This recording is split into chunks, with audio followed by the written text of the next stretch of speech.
EU's nightmare, Boris responds to EU with an immediate blow of action, they are infuriated. Brexit tensions between the UK and EU have escalated once more as a bloc insider tells that the European Commission is infuriated by Prime Minister Boris Johnson. The Scottish Government has intervened in the Brexit row this week as Nicola Sturgeon's SNP colleagues call for clarity in the dispute over the Northern Ireland Protocol. External Affairs Secretary Angus Robertson said tensions between the UK government and the EU were of great concern. Brexit Minister Lord Frost has called for significant changes to be made to the protocol, saying we cannot go on as we are. But this has left figures in Brussels angry, as they feel the British government is failing to abide by the withdrawal agreement it signed back in 2019. The bloc published two plans recently to try and put an end to the post-Brexit deadlock, focusing on food imports and medicine. It comes after the grace period, which enabled imports of food to continue flowing into Northern Ireland without checks, was extended a further 3 months.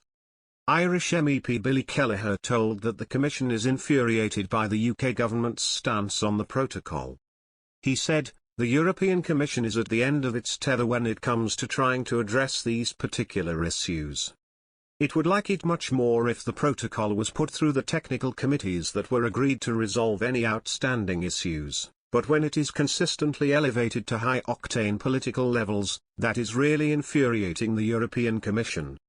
The EU launched legal action against the UK last March after Prime Minister Johnson and his colleagues unilaterally extended grace periods on goods.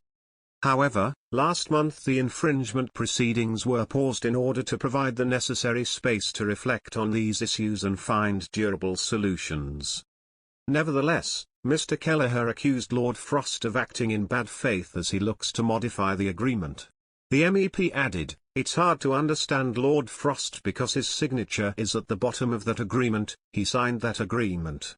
Either he didn't understand what he was signing in the first place or he is now acting in bad faith. Either way it is problematic from his perspective that the agreement he advocated for is now an agreement he no longer supports. I think there's a lot of politics at work here, particularly from the UK, and it is infuriating and annoying because it is undermining the unique position Northern Ireland has in the world." Critics of the government have highlighted that, while Prime Minister Johnson and Lord Frost are critical of the protocol now, they praised the withdrawal agreement before the 2019 general election. Lord Frost hailed it as one of the biggest and broadest agreements ever, saying it ensured the UK sets its own laws again. In November 2019, Mr. Johnson said there would be no forms, no checks, no barriers of any kind in Northern Ireland as a result of his withdrawal agreement. He added, "If somebody asks you to do that, tell them to ring up the Prime Minister and I will direct them to throw that form in the bin. You'll be all right. There will be no forms, no checks, no barriers of any kind. You will have unfettered access." However, the Prime Minister later admitted that there would be checks, and is now hoping for a solution to remove barriers for goods moving into Northern Ireland permanently. British lawmakers on Monday backed a new bill that would override parts of the Brexit treaty struck with the European Union last year, despite outrage in Brussels and alarm at home over such an overt breach of international law. MPs in the House of Commons gave their initial approval to the UK Internal Market Bill by 340 votes to 263, clearing the way for 4 days of detailed scrutiny of the text this week and next.